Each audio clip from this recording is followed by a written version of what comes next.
할렐루야. 예, 오늘 저와 여러분들 오늘로부터 우리가 이제 복에 대해서 시리즈 설교를 잠시 하고자 합니다. 그래서 오늘 첫 번째, 여러분 오늘도 복 받으러 오셨습니다 라고 하는 말씀으로 주의 말씀에 은혜를 나눕니다. 제가 성도를 위해 기도할 때에 항상 빼놓지 않고 기도하는 것이 그 가정, 그 자녀, 그들의 직장, 사업, 기업을 위하여 축복 달라고 꼭 기도를 합니다. 복이라고 하는 것은 성도가 하나님께 요구할 수 있는 최고의 것이기 때문입니다. 그러나 제가 여러분들을 위하여 축복을 간구는 하지만 주고 안 주고의 문제는 제가 결정짓는 것이 아닙니다. 그 축복을 주관하는 자의 결정이 있어야 됩니다. 그래서 그 복을 주시는 분이 저와 여러분들은 누구인지를 정확히 알아야 합니다. 어떤 사람들은요, 순댓국에 넣어 먹어야 제맛이 나는, 여러분 삶은 돼지 머리 앞에 절을 하고 복을 달라고 비는 어처구니 없는 행동을 하기도 합니다. 아예 저 같은 사람은 그 삶은 돼지 머리를 보면 저 귀때기가 맛있겠다라고 이렇게 생각을 하지요. 또 저 눌린 고기는 얼마나 머릿고기가 맛있을까라고 하는 생각이 들지, 거기에 절하고 싶은 생각은 아마 제가 예수를 믿지 않았어도 여러분 절대로 하지 않을 것입니다. 그런데 그런 것들을 보면 사람들은 그만큼 복에 대해서 절실한 증거가 아닐까 이렇게 생각을 해봅니다. 우리 집들이 가족 여러분, 참된 복을 줄 수 있는 분은 오직 여호와 하나님 한 분밖에 없습니다. 하나님은 해와 달과 별을 만드시고 우리가 숨 쉴 수 있는 시원한 공기를 허락하여 주셨습니다. 더 나아가서 마지막 인간을 창조하시면서 하나님의 거룩한 생기를 우리 가운데 불어넣어 주셨습니다. 그것이 축복입니다. 그리고 독생자를 보내주시고 하나님만이 인간을 구원할 수 있는 사랑과 힘을 축복으로 주셨습니다. 오늘 이 시간, 오늘도 복 받으러 오셨습니다 라고 하는 그 말에 그렇습니다. 복 주시는 분이 주님이시기에 우리가 어디로 가겠습니까? 라고 하는 그 고백으로 저와 여러분들 축복으로 이끄심을 믿기를 예수의 이름으로 축복합니다. 그렇다면 우리가 오늘부터 이 복문을 중심으로, 더 나아가서 다음 주는 산상수훈을 중심으로 성도에게 어떤 복이 주어지는지를 우리가 말씀을 통해 배우기를 주님의 이름으로 축복합니다. 첫째로 오늘은 시냇가에 심은 나무의 축복입니다. 오늘 본문의 시냇가에 심은 나무라고 이렇게 말씀하고 있습니다. 제가 몇 달 전에 코스코에서 나무 몇 그루를 샀습니다.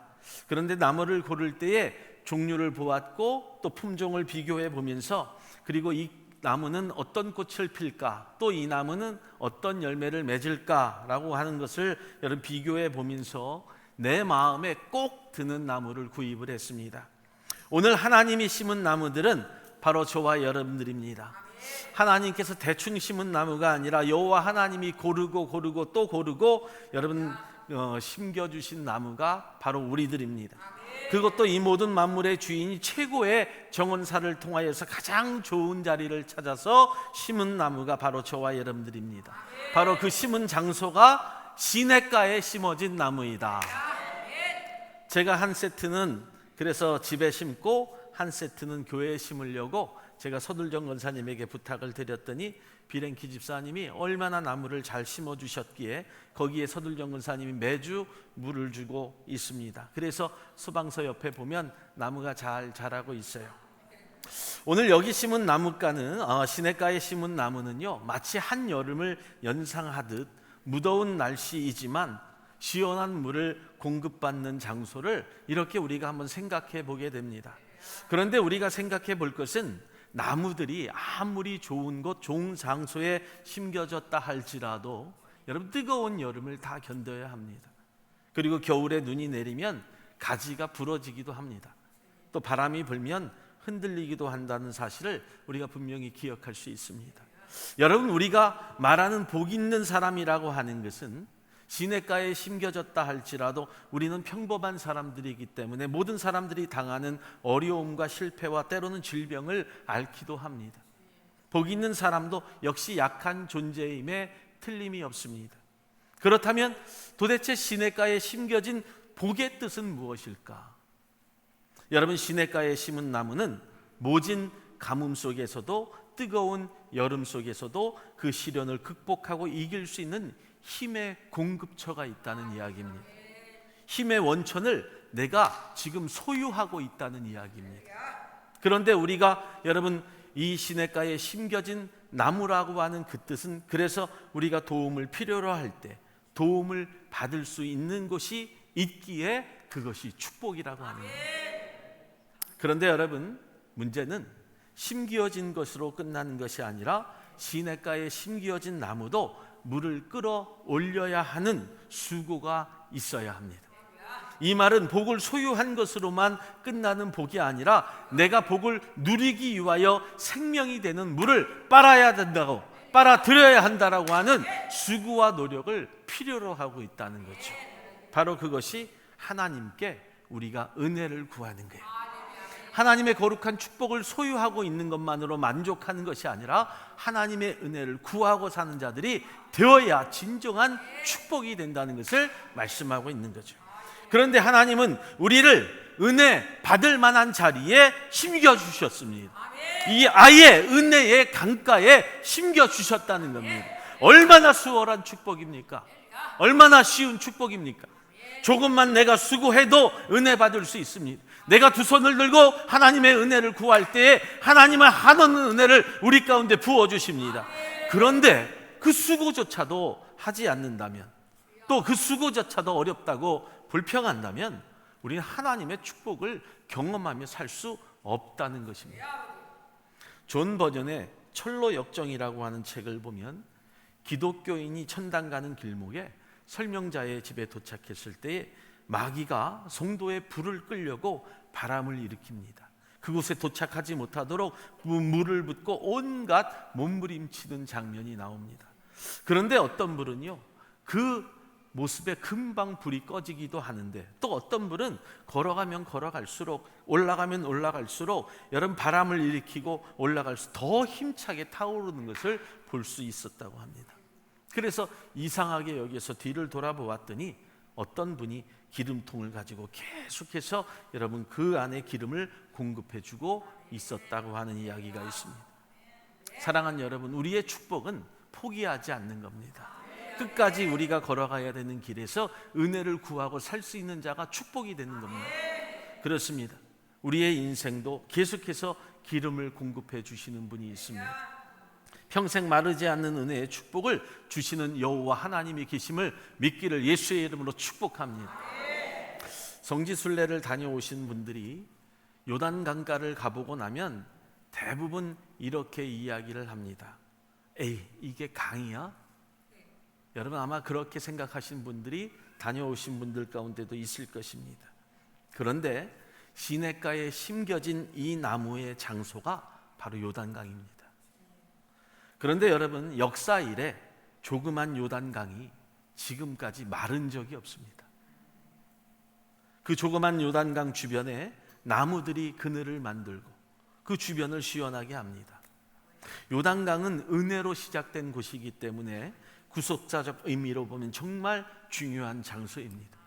예수 그리스도도 요단강으로부터 공생애를 시작했던 것을 우리는 기억합니다. 마찬가지로 저와 여러분들도 아주 중요한 장소에 심겨졌습니다. 예수님께 삶의 근거를 두고 어떤 비바람에도 꺾이지 아니하고 늘 푸르게 자라갈 수 있습니다. 마르지 않는 주님의 은혜가 우리 가운데 있기 때문입니다. 바로 요단강 강가에 심기어진 은혜의 강가에 심기어진 우리의 삶을 우리가 보기 때문입니다. 할렐루야. 우리 성도들이 지금 하나님의 거룩한 집, 하나님의 교회에 심기어진 가장 복되고 귀한 존재가 된 것이 우리 성도에게 있어서 그래서 축복이 됩니다. 시편 92편 14절의 말씀을 보면 하나님의 궁전에 심기어진 자는 늙어도 결실하며 진액이 풍부하고 빛이 청정하여 여호와의 정직하심을 나타낸다, 이렇게 고백을 합니다. 에레미야 17장 13절의 말씀을 보면 여호와는 우리 인생들의 생수의 근원이 된다고 말씀하셨다는 거예요.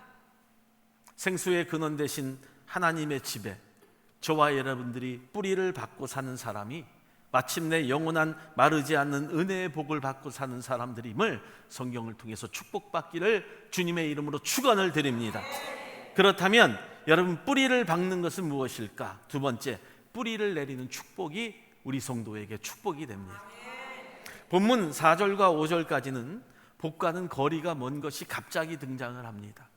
악한 자는 바람에 나는 겨로 이렇게 비유를 했습니다.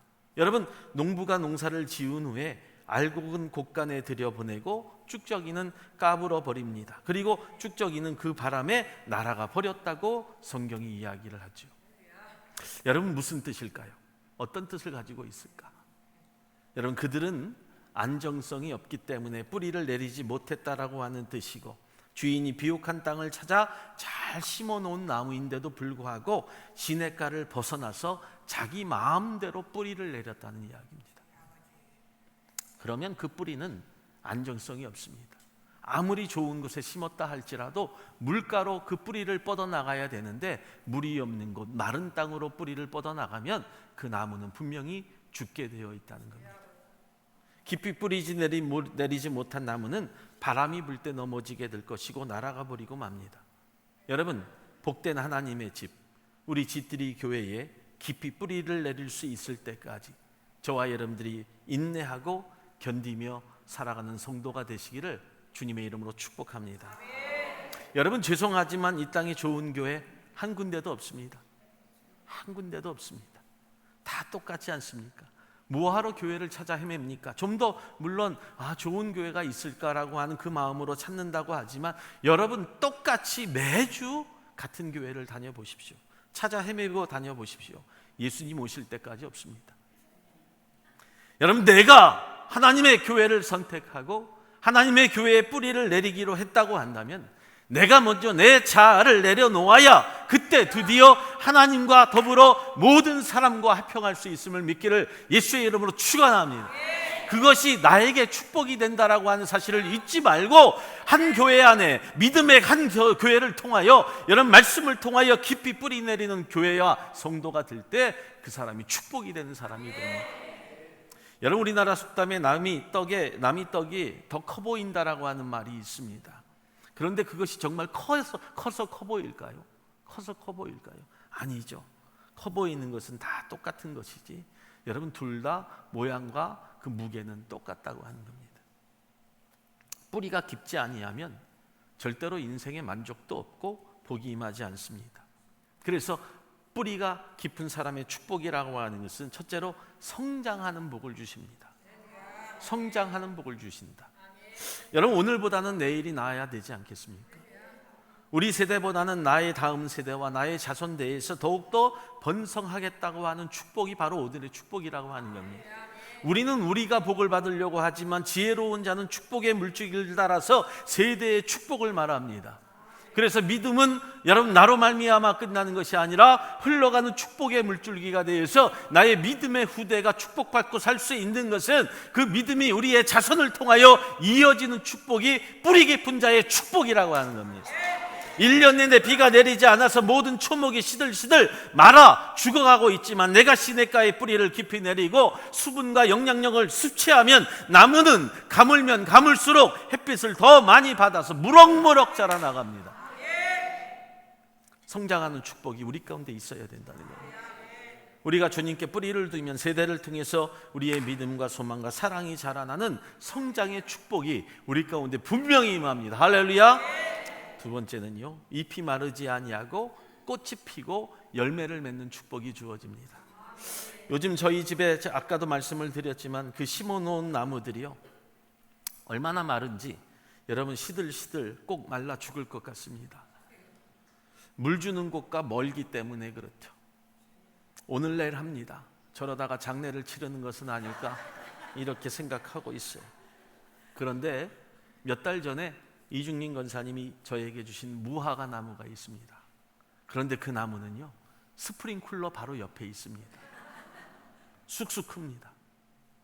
아마 조금 있으면 그 무화과 나뭇잎의 잎이 무성해질 것이고 새들이 깃들고 짖을 것이고 예쁜 꽃이 피고 바람이 불 때마다 무화과 향기가 여러분 날릴 것입니다.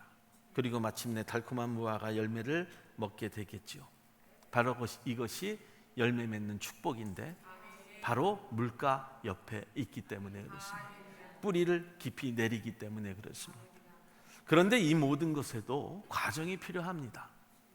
동남풍이 불겠고 서북풍이 불 때도 있을 것입니다. 예쁜 꽃으로 색깔이 고울 때가 있고 그 꽃이 또 떨어질 때가 있을 것입니다. 하지만 마침내 여러분 그 순간순간들의 모든 것들을 이기고 나면 언젠가 그 무화과 나무도 열매를 통해서 향기를 품을 것입니다. 그리고 열매로 사람을 유익하게 할 것입니다. 사랑하는 짓들이 가족 여러분, 성경이 말씀할 때에 시절을 쫓아 가시를 맺는다라고 하는 말은 맞습니다. 역경과 고난을 이기고 잘 자라나서 마침내 성공한다라고 하는 뜻을 가지고 있습니다. 잠시 넘어지는 것처럼 보이다가도 어느새 다시 벌떡 일어나 서 있는 성공자가 되는 것이 그래서 믿음의 삶의 축복이 되는 겁니다. 어떤 아이가 사고로 한쪽 다리를 절게 되었습니다.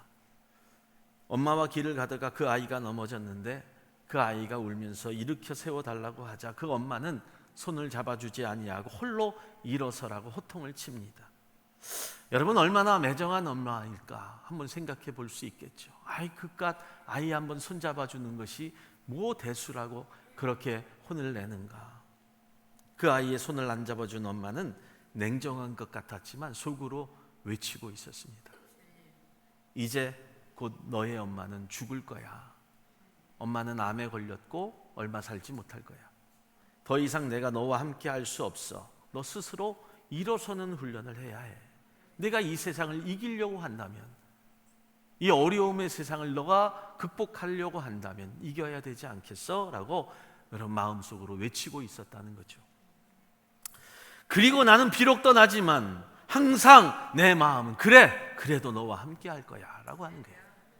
여러분 예수님께서도 말씀하시는 거예요. 나도 이제 곧 떠날 거야. 하지만 내가 너희에게 성령을 선물로 줄 테니 너는 이제 스스로 일어서야 돼. 육신의 내 모습을 바라보고 사는 것이 아니라 영적인 하나님으로부터 성령을 선물로 받고 이제 내가 일어서야 해. 항상 내가 너와 함께 할 거야. 이것이 주님이 우리 가운데 주시는 축복이라고 하는데요. 놀라운 하나님의 은혜의 복이라고 하는 사실을 저와 여러분들이 깨닫는 거예요. 이제 일어서시기 바랍니다. 이것이 우리에게 축복이 됩니다. 그래서 이제 셋째는요, 여호와께서 인정하시는 복을 우리가 허락받습니다. 여러분 여기에서 길이라고 하는 뜻은 소원이라고 하는 뜻을 가지고 있습니다. 바란다라고 하는 뜻이죠. 또 인정하신다라고 하는 말은 하나님께서 그 소원을 들어주셨다라고 하는 뜻을 가지고 있습니다. 본문 1절에서 복 있는 사람은 악인의 꾀를 쫓지 아니하며 오만한 자의 자리에 앉지 아니한다고 그렇게 말씀하고 있죠. 그래서 복된 성도는 그 자리가 어디인지 상관하지 아니하고 담대히 걸어가는 거예요. 그리고 그 자리를 상황을 판단하는 거예요. 시편 23편 4절의 말씀, 내가 사망의 음침한 골짜기를 다닐지라도 해를 두려워하지 않을 것은 주께서 나와 항상 함께 하십니다. 주의 지팡이와 막대기를 나를 안위하시나이다. 내가 그 믿음으로 걸어가는 거예요. 여러분 이 믿음이 우리 사랑하는 성도들에게 축복이 됩니다. 이 믿음이 예수 그리스도가 나와 함께 하심을 믿기 때문에 축복이 되는 거예요. 그래서 주님이 나를 인정하시는 거예요. 진실한 그리스도인은 악인의 꾀, 죄인의 길, 오만한 자리의 자리 이런 것들과는 입맛 자체의 삶으로 사는 게 아니에요. 이건 세상 사람들이 사는 축복입니다. 그곳에서 벗어나는 축복이 우리 가운데 있어야죠. 기쁨과 만족도 세상적인 것과는 다릅니다. 사망의 음침한 길이 세상적으로는 축복이 아니지 않습니까? 그러나 거기에 하나님이 계심을 우리는 알기 때문에 그 길을 걸어가도 축복입니다. 우리나라 말에요, 만자가 들어가는 말들이 있습니다. 말자의 돌림 단어가 있는데 첫째는 교만입니다. 둘째는 거만입니다. 셋째는 오만입니다. 다 좋지 않은 말이죠. 교만은 자신을 남보다 잘난 것으로 생각하는 것이고, 거만은 아무것도 아니면 혼자 잘난 체 하는 꼴불견을 두고 이야기하는 겁니다. 그런데 오만은요, 그 중에서도 가장 나쁜 겁니다. 사람만 업신여기는 것이 아니라 하나님까지 업신여기는 아주 묘한 재주를 부리기 때문에 그렇습니다. 그래서 이 오만은 마귀의 습성입니다. 내가 하나님보다 더 높아질 수 있을 것이라고 하는 마음으로 하나님을 대적했기 때문입니다. 내가 교회보다 더 높아지기를 원하는 것, 예수 그리스도보다 더 높아지려고 하는 것이 바로 오만입니다. 그래서 성경은 복 있는 그리스도인들은 오만의 자리에 앉지 아니한다고 말씀하는 거예요. 그래서 오만의 자리에 앉지 아니하는 자가 복이 된다고 하는 거예요. 특히 우리 지트리 교회 가족들은 나의 나된 것 모든 것이 주님이 나와 함께 하셨다라고 하는 마음으로 살아가시기를 예수의 이름으로 축복합니다. 제가 한 가지 좀 자랑을 하면요, 제가 군 생활을 한 시간이 약 40년 가까이 됩니다. 제가 제6군 26사단 불무리 부대 사단 수색대에서 제가 하사로 근무를 했습니다. 그림에 나오죠? 당시에 이렇게 베레모를 딱 쓰고 근무했던 사람입니다. 제가 뭐 방위 출신이 아니에요. 당시 제 주특기가요, 화공과를 나왔기 때문에 폭파팀 팀장이었습니다. 일반 부대와는 좀 달리 팀으로 이루어지는 부대였는데, 여러분 군인으로 복무하시는 분들은 다 아시겠지만 항상 주특기 훈련이라고 하는 것을 해요. 그래서 여러분 각 사단 수색대끼리 ATT라고 하는 훈련을 계속해서 훈련 측정을 하게 하는데요, 잘난 체를 하지만 제가 복무하는 때마다 1등을 했습니다. 복무, 박수 한번 쳐야죠. 네. 항상 1등을 했습니다. 그런데 이제 제가 제대할 때가 되었어요. 그런데 수색대대장과 동료들이요, 노하사, 너 계속해서 군생활을 해, 내가 너를 이끌고 갈게 라고 이렇게 저를 꼬셨습니다. 그런데 저는 제대를 했어요. 그러면서 제가 생각을 했어요. 그래, 너희들은 나 없으면 안 돼. 이 오만이 하늘을 찔렀다는 거죠. 나 없이 한번 봐. 이제는 니들은 꼴등이야. 그런데요, 나중에 휴가를 나온 후배들에게 들은 이야기인데요, 내가 제대하고 그해 ATT, 아니 이 군단 ATT가 아니라 전군에서 수색대끼리 모인 ATT에서 여러분 우리 부대가 1등을 했다라고 하는 이야기 있었어요. 허탈하더라고요. 나 없으면 너희들이 할 수 있겠어? 라고 하는 그 마음이 있었는데, 나 없어도 군대는 돌아갔어요. 나 없어도 세상은 돌아가고요, 여러분 나 없어도 교회는 돌아갑니다. 세상은요 나로 돌아가는 것이 아니라 하나님의 역사로 돌아가는 거예요. 역사에서 하나님은 나를 사용하신 것뿐이에요. 여러분 오만하면 안 됩니다. 오히려 더 잘하려고 수고하고 노력하고 배려할 때, 그래서 그것이 인정받는 자의 축복이 되는 거예요. 우리가 오만하지 말아야 될 이유는, 그래서 가장 중요한 축복이 있어요. 오직 여호와의 율법을 즐거워하기 때문이다. 할렐루야. 하나님을 즐거워한다라고 하는 말은 지금 내가 하는 모든 일에, 내가 하는 모든 시간에, 내가 드리는 모든 행동에, 나의 일에 만족하다라고 하는 거예요. 지금 나의 생활에 만족하고, 내가 지금 나의 헌신에 만족하고, 지금 나의 직업에 만족하고, 내가 어머니로 살아가는 것에 만족하고, 내가 아내로서의 삶을 만족하고, 내가 지금 교회 삶을 살아가는 것으로 교회에 나오는 것으로 만족하고 기쁨을 얻는 삶이 오늘 여호와의 율법을 즐거워하는 자의 축복이라고 하는 거예요. 이것이 가장 큰 축복입니다. 성도에게 있어서 가장 큰 축복은 내가 주의 말씀, 주의 율법을 주야로 묵상하고 즐거워하고 그 말씀으로야 내가 기뻐하는 것, 이게 축복이라고 하는 거예요. 그래서 복 있는 사람은요, 어떤 헌신보다도 하나님의 말씀을 즐겨 듣습니다. 주일 낮에 듣고, 새벽에 듣고, 수요 예배 듣고, 금요 예배 듣고, 혼자서도 묵상하고 읽고 되새김하면서 내가 하나님의 말씀을 즐거이 묵상하는 것이 기쁨이고 축복인 거예요. 다른 축복 다 받았다 할지라도요, 말씀이 없는 삶은 축복이 아닙니다. 여러분 꼭 기억하셔야 돼요. 내 자녀가 잘된 것, 내 직장과 사업이 좋은 것, 내 가정이 평안한 것 다 축복일 수 있지만 그 안에 말씀이 없으면 축복을 잃어갑니다. 그래야 우리가 복 주시는 하나님을 또 기쁘시게 해드릴 수 있잖아요. 복 있는 사람은 악인의 꾀를 쫓지 아니하며 주인의 길에 서지 아니하며 오만한 자리에 앉지 아니하고 오직 여호와의 율법을 즐거워하여 그 율법을 주야로 묵상하는 자다. 이게 축복이라고 하는 거예요.